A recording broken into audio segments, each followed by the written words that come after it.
Hi everyone, welcome back. I'm Di, and today I'm sharing with you my diary entry for the week of June 30th through July 6th. Today is Saturday, July 6th. So this week, one of the days was to finish up the LGBT plus manga readathon, and so I'll talk to you a little bit about that and the last thing that I read for that. And I did read a couple other things. I am in the middle of one book. I do have 3 knitting projects to talk to you about today.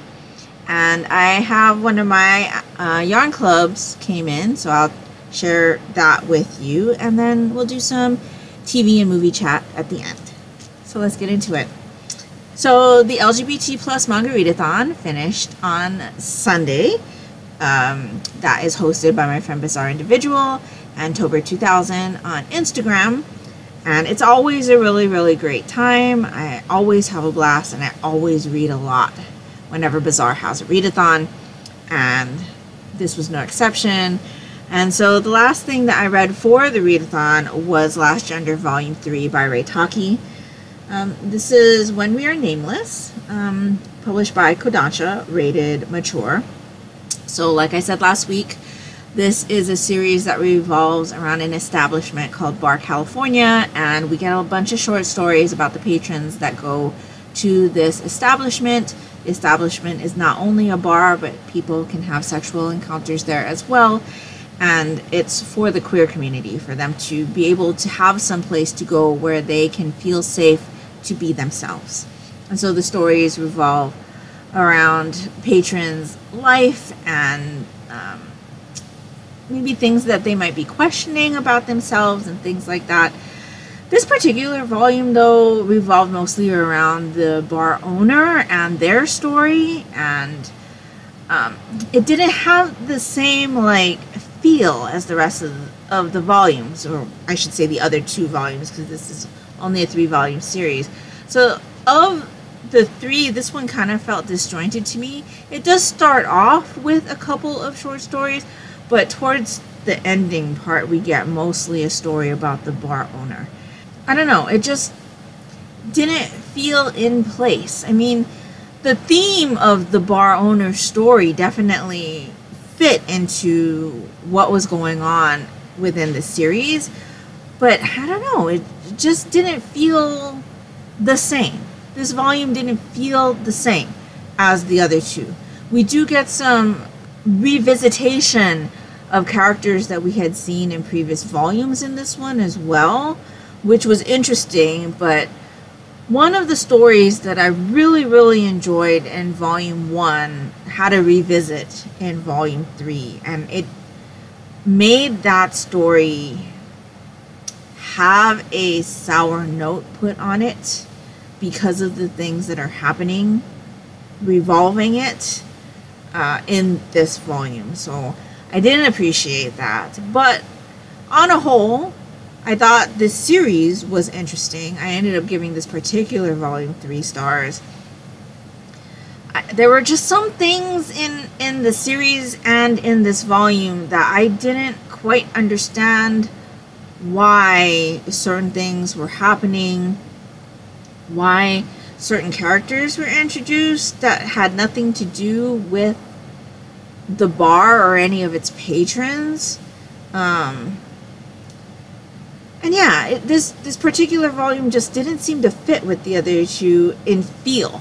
It just didn't feel like it matched with the other 2. But I can appreciate the owner's story and learning about them and what had happened to them throughout their life, why they opened the bar. I kind of wish we got that story at the very beginning, because to me that makes more sense. If we had gotten all of the backstory of the owner, why they decide to open up the establishment and all of that part in the beginning, then we got, you know, stories about the patrons and things like we had, and then we finish up this volume with the end of the owner's story and where they are today, what they've learned about themselves throughout their journey. I think that would have made the feel of this series a little bit better for me. But because of the way it was laid out, I think it just feels disjointed for me. But anyway, I gave this volume 3 stars. I did enjoy the series. I'm appreciative that I did finally go ahead and say, okay, I'm going to finish the series, because I do feel like the owner's story definitely gives something to the whole like series in general, and the whole reason why they decided to open the bar in the first place. And so yeah, 3 stars. So then, because the readathon was over, there were still a couple of things that I wanted to read that I didn't get to during the month. So I continued to read LGBT manga. So I did a reread of Replay by Saki Tsukahara. This one is published by Tokyo Pop, rated mature. So I read this for the first time in 2023. I read it as a borrow from my library digitally, and I enjoyed it so much I went ahead and added it to my collection. So this is a childhood friends to lovers story about our 2 characters here on the cover, Ritsu and Yuta. And they play baseball together. They have formed a battery, which I guess is a term for a pitcher and a catcher in baseball. And the team has kind of always called them an old married couple. They're always together, and they're in their last year of high school, and the season of baseball has just ended. And suddenly Ritsu starts pulling away from Yuta, and Yuta doesn't understand why. And so this story follows Yuta trying to figure out why Ritsu's being so distant, figuring that out, and then a relationship forming between the two. I think this story is super cute. I really enjoyed the story between these 2 characters. The art style is gorgeous. Absolutely gorgeous. I loved Tsukahara's art style, and I enjoyed the story. So I gave this one 4.5 stars, I think. Really enjoyed this story. And so yeah, the reread was just as good as I remember it being. And then I went ahead and continued with volume 4 of Sasaki and Miyano. This one is by Shou Harusono, published by Yan Press, rated teen. So this is about our 2 characters here, Sasaki and Miyano. And Miyano is somebody who enjoys reading BL manga as a hobby, and he kind of keeps it under wraps, but he has been sharing his love of the BL mangas with his upperclassman, Sasaki. And so in like sharing the manga with Sasaki, they're having, you know, conversations about the volumes and stuff, and Sasaki ends up developing feelings for Miyano, and that's kind of where I'm at right now. I am kind of watching the anime right now. I've gotten up to where this volume ends in the anime, and I don't really want to watch anymore until I've read it. I don't know. I just feel like I'm going to be spoiled, and I've had such a hard time kind of reading the volumes that I don't want to watch the anime and then find myself skimming through the manga.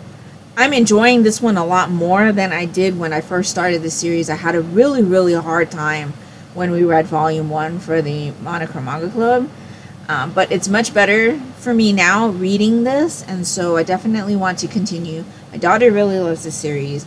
I think where we're at in the series right now is super cute. Stuff is happening right now, and I'm enjoying it a lot. So I ended up giving Sasaki and Miyano volume 4 4 stars. And I'm looking forward to continuing with that one. That's one of the series my daughter had pulled out as a selection possibility for me to read in that really large stack of stuff that I had shown at the beginning of June. Maybe it was at the end of May. But yeah, I definitely want to read more of that series because I'm really enjoying it now. And then I also picked up LDK volumes 19 and 20.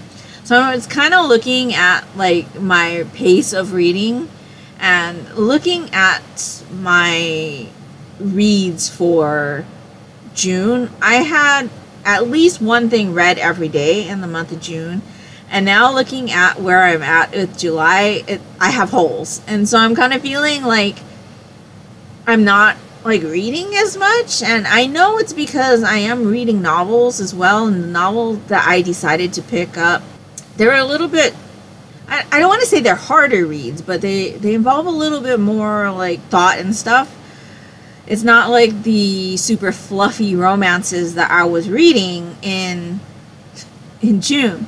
And so I know that's part of the reason why I'm slowing down a bit, but I kind of now am feeling like I'm like on a roll and really want to read manga, keep reading, you know, manga. And I've been wanting to read this omnibus for a long time. It's one of my most favorite series that I'm currently reading. This is LDK Volumes 19 and 20 by Ayu Watanabe, published by Kodansha Rated Older Teen. So this is a series about our two characters here, Aoi and Shou. At the beginning of this series, they're both living on their own for separate reasons, and they happen to be neighbors at the apartment complex that they're living at. Shou is a very, very popular guy at their high school, and Aoi's pretty much nobody. Anyway, something happens, and Shou ends up not being able to live in his apartment because it gets damaged, and so he ends up moving in with Aoi. And so the story kind of follows them navigating that, getting to know each other, and trying to keep the fact that they're not only living alone but living together alone from people at school and the school like teachers and stuff, because it's strictly forbidden for students to be doing that. And so yeah, eventually a relationship forms. This guy here on this cover is Shusei's cousin, and I'm really enjoying this series. It's something that I really enjoy. It's really fluffy for me. Their relationship is cute, but it does have its issues. This is not a perfect relationship at all. In fact, I did take offense with some things that had happened early on in their relationship. Where we are right now with their relationship, I am really enjoying it. And so, yeah. Where I am at is where the movie adaptation is. And I've already watched the movie adaptation, so I kind of am familiar with everything that happened in this volume. The movie adaptation is on Viki if you're interested in watching, but that doesn't capture the beginning of the series. It just captures what happens when Shusei's cousin comes to town. So it's a little bit further in the series, but it's super cute. I really enjoy watching this couple navigate their relationship and kind of keeping everything under wraps, right, from everybody at school, because Shusei is so popular, because they're doing something that they shouldn't be doing and stuff like that. But yes, one of my favorite series that I'm reading currently. I don't get very many volumes released every year. I am behind. I normally read them as I get them, but I have accumulated like 3 of these omnibuses and I haven't read them yet, and so definitely will want to be reading those other 2 soon, because I just remembered how much I enjoyed this series when I picked this volume up again, and just really enjoyed it. And so yes, LDK volumes 19 and 20, gave that 4 stars. So I did finish a novel this week as well. I finished Red, White, and Royal Blue by Casey McQuiston. This is a male-male romance between the son of the President of the United States and a Prince of England. I really enjoyed this one. I enjoyed it much more than I thought I was going to. I will say that I definitely thought the politics were going to kind of get in the way for me, and that is going to kind of hinder the story for me. But I'm happy to say that it did not, and I quite enjoyed the romance between these 2 characters. I especially was surprised because I did not know anything going into this one prior to, besides the fact that it was a romance between the son of the President of the United States and a Prince of England. But they really don't like each other at the beginning of the book, and so I thought that was very surprising. So it made it more interesting to see how their relationship kind of got together, and watching that relationship bloom throughout the novel. I really, really enjoyed it. I listened to about half. I read about half from an ebook copy.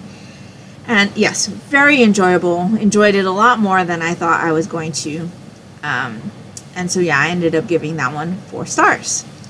So I think that is everything I have read to date.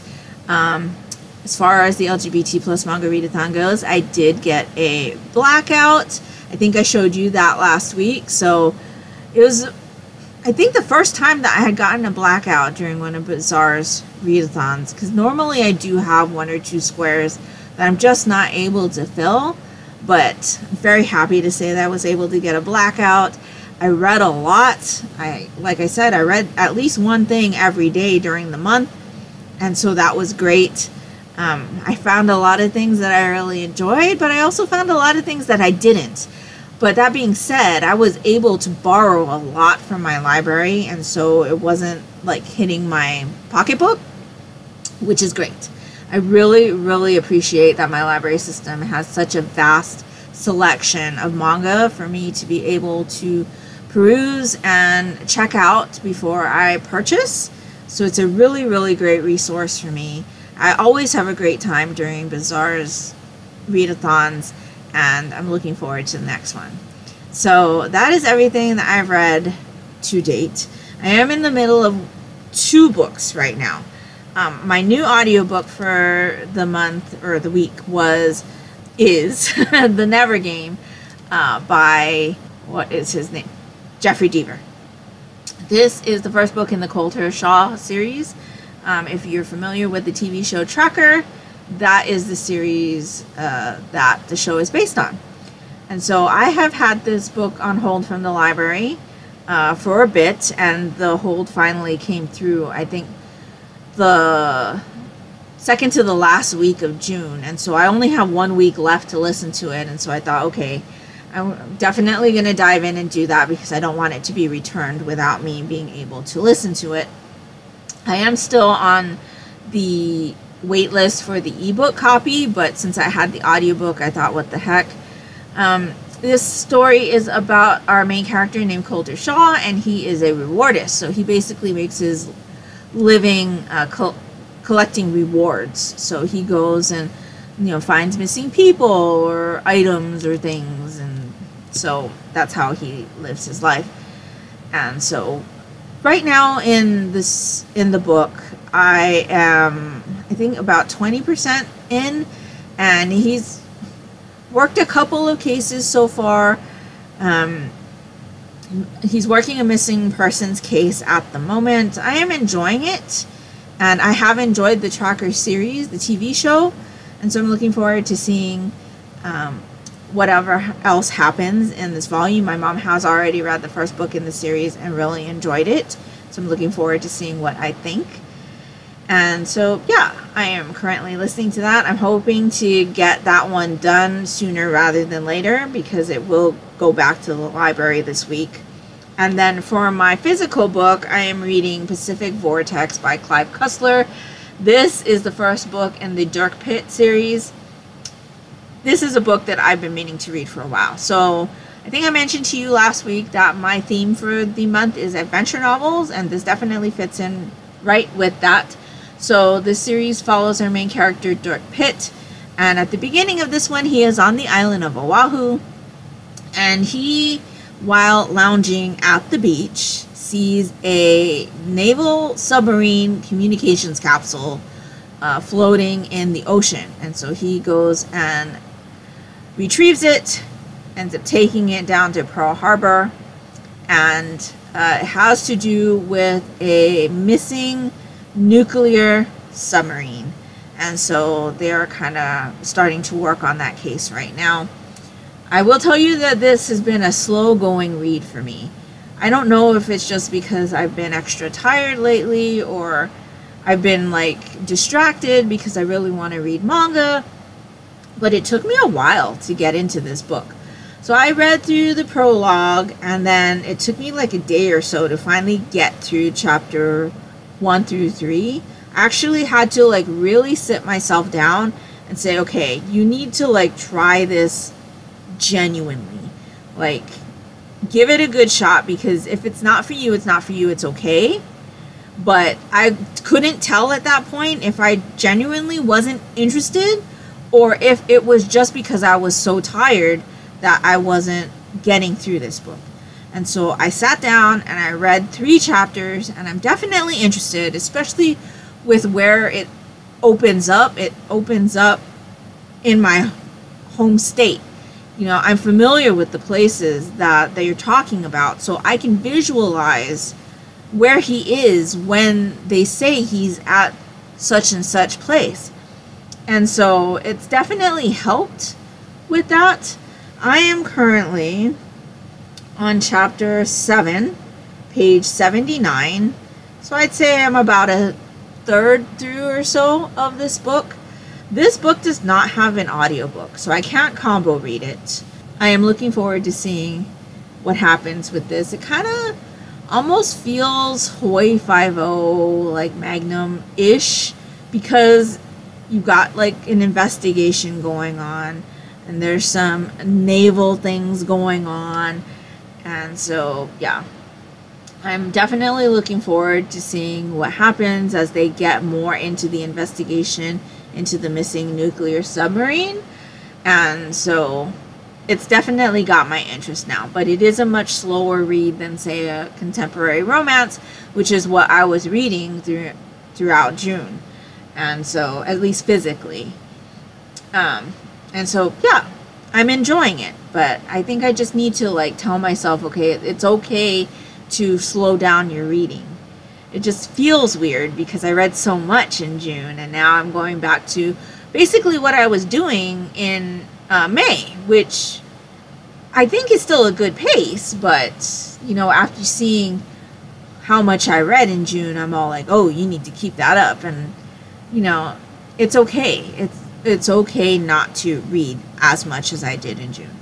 So I'm just kind of taking it as it comes and just kind of trying to really immerse myself into what I'm reading at the moment, and finally give some series that I've had on my TBR for a long time a good chance and see whether or not they're actually for me or not. So this is the start to that. It's the start into my reading of adventure novels for the month, and I'm really enjoying it so far. So that is Pacific Vortex. And so that is everything that I have read, everything that I am currently reading. And so let me get into another Yarnie update. Okay, I did say that there were 3 knitting projects to talk to you about. So let's go ahead and talk to you about the 2 that you have seen recently. We'll start off with the mini Last Unicorn sweater in the Small World bag that my mom made. I didn't put too much work into this week, but here it is. You can see that I have not woven in any of these ends yet. But I was here the last time I talked to you, and so I've done about 2 inches, I think, on the body. So again, I'm just in the round and round and round section. So far, still going well, but it's very like basic like stitching. So I do think that these are going to be better projects to like work on during the Olympics, which will happen closer to the end of this month, which I will be on vacation for. So I'm really looking forward to it. So that's kind of why I'm like not putting in as much work on these, because I think these are going to be really great projects to just like knit on while I'm watching. But anyway, the stitch marker that I'm using is part of my Sesame Street set. So that is Elmo, and then my beginning of round marker is Big Bird. I don't know if you can see that. Big Bird's a little bit harder to see than Elmo is, but there's definitely a Big Bird on here. And so yes, I got those from Utterly Adorable Knits. As far as I know, she still has these in stock, but she is having a sale this weekend. So I am filming on Saturday the 6th, her sale will end on the 7th, so by the time you see this, it won't be on sale anymore. But I know she still has the Sesame Street sets in her shop.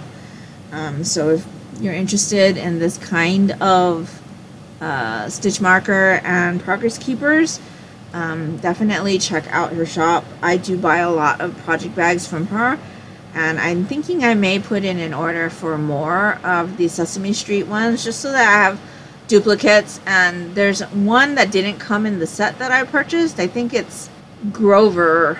I think Grover is the one that I don't have, that she has in the other, like, separate availability. But I do have Cookie Monster, Big Bird, Oscar the Grouch, and Cookie, and Elmo. And so I really enjoy those. Plus I enjoy their bags as well. I have several Utterly Adorable Knits bags. I'm just not using them at the moment, but I do enjoy their products overall. So I'll link Utterly Adorable Knits down in the description box below. They do their shop on Etsy, just so that you know. But yes, so far really good. Still very much in love with this color combination.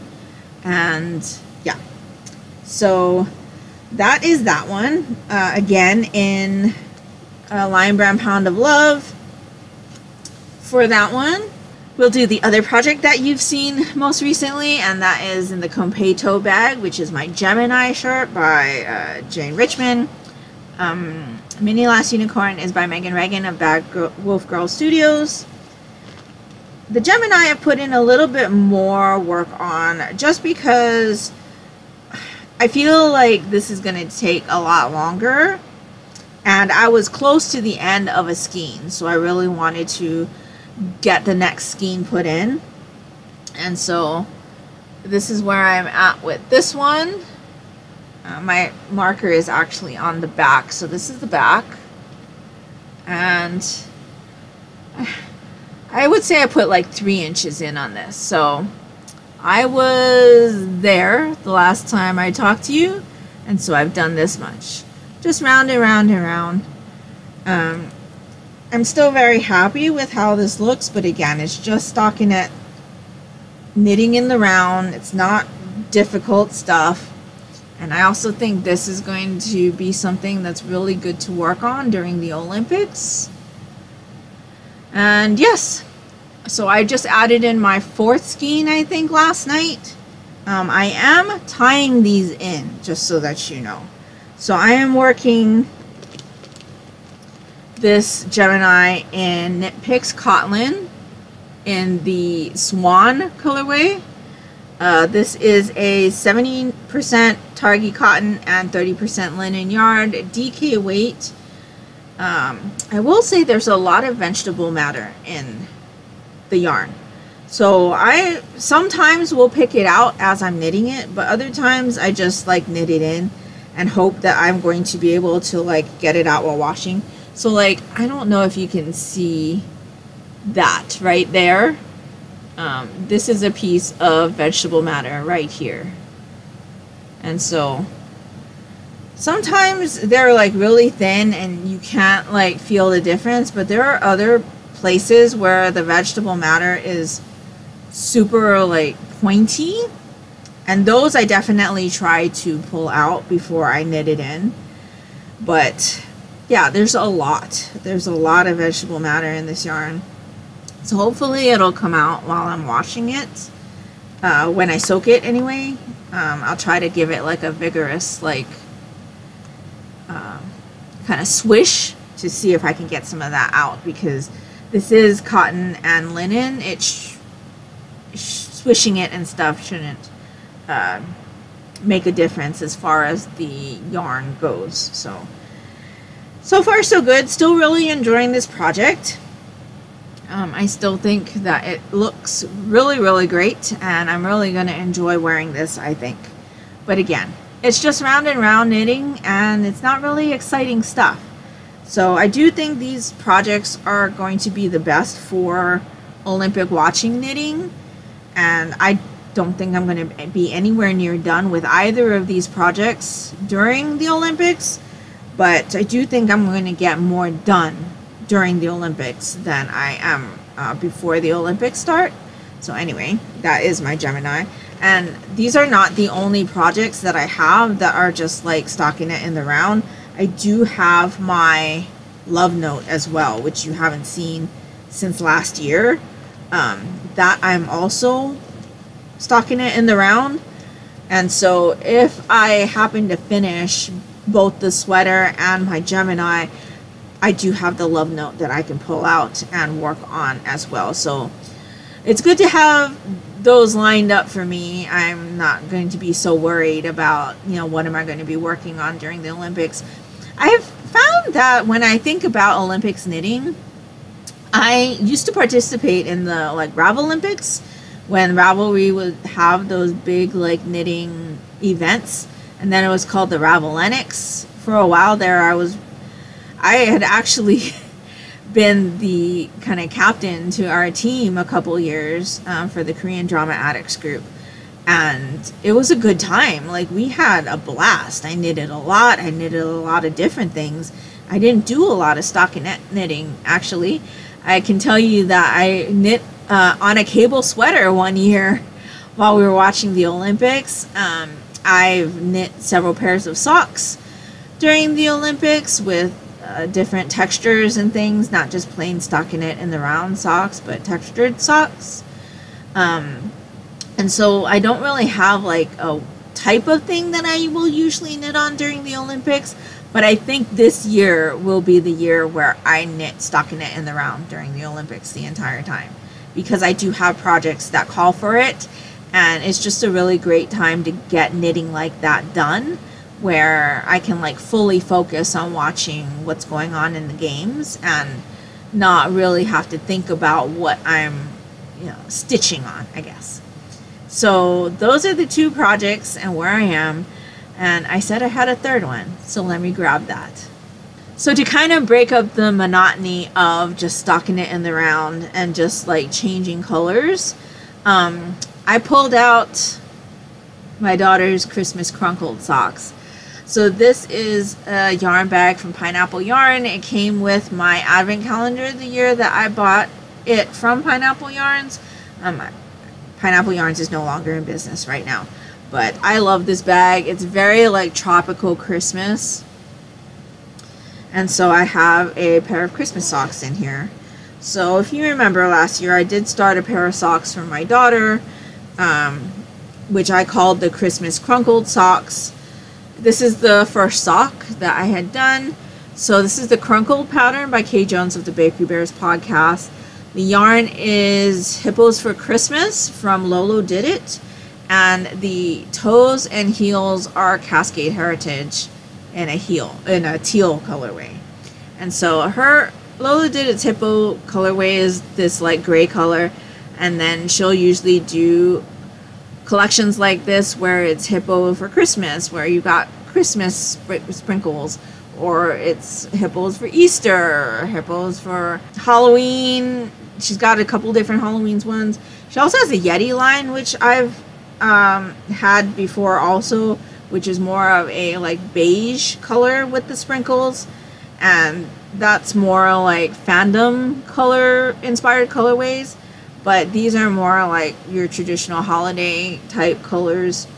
And so anyway, this is my daughter's first Christmas Crumpled socks. I think that's what I called them. I can't even remember what I called them because it's been so long, but definitely the Crumpled pattern by Kay Jones of the Bakery Bears. So I had done that one and I had never cast on the second one. So I was telling you last week that I really needed something to like break up the monotony of stockinette in the round. And so I went ahead and cast on the second sock. So I cast it on and I've gotten up to the heel. So I'm ready to put in the heel. I am doing this one on my Addy Flexi Flips 2.25, and I really enjoy the Flexi Flips for socks. And so yeah, that's what I got so far. So ready to put in the heel. This is not going to take long though, so it definitely gives me a little bit more interest as far as, you know, not having to do stockinette in the round all the time, though with this pattern there is a little bit of stockinette, but it gives me interest like there's interest where I'm not just like doing stocking in and around over and over again, because it can be monotonous, you know. So I think that's going to be like my strategy for all of the stocking in and around that I'm doing, is to work on more textured type of socks. There are definitely a couple of cabled sock patterns that I want to do, so that I think will help, because if I do like say the mini lace unicorn and then I work on this, and then I'll work on the Gemini, and then I'll work on this, and then back and forth, I think that will really help break it up. Plus it'll give me just one extra like difference in color to look at between the like kind of creamy color and the turquoise. So yeah, I think that's going to be my strategy. So those are my daughter's crumpled Christmas socks, or Christmas crumpled. I need to look at what it actually says on my Ravelry, but yes, really enjoying that so far. My daughter will have another pair of socks soon, and I think it's appropriate because Christmas in July, right? So I think that's really helping. So that's all of the knitting projects that I have going on right now, or at least what I'm actively working on. And I told you I got a yarn club in, so it is my Kindred Spirits yarn club from Little Skein and the Big Wool. So I got my little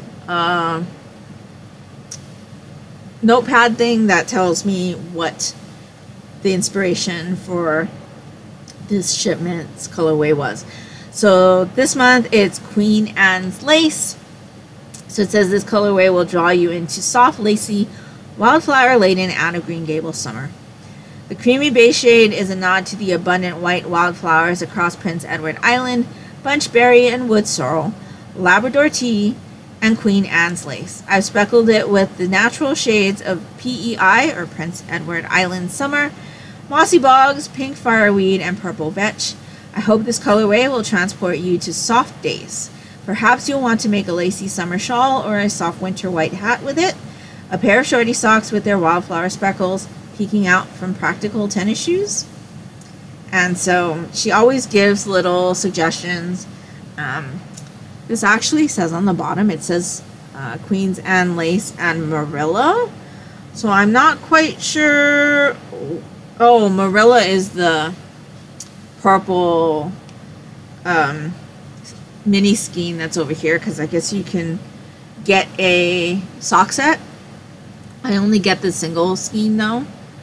And so yeah, and purple for Marilla definitely makes sense to me, just from watching.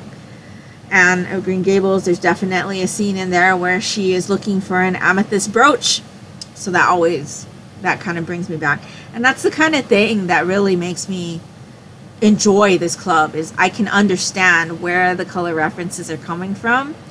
And so yeah, so anyway, the skein looks like this. So this is the cashmere blend, 70% superwash merino, 20% cashmere, 10% nylon, 420 yards. So that is what it looks like. Really nice. I think I have two other skeins that kind of look like this. I'm going to have to go and pull them and see if the undertone shades match up, because if they do, then I think they will make a really nice like summer tee or summer tank.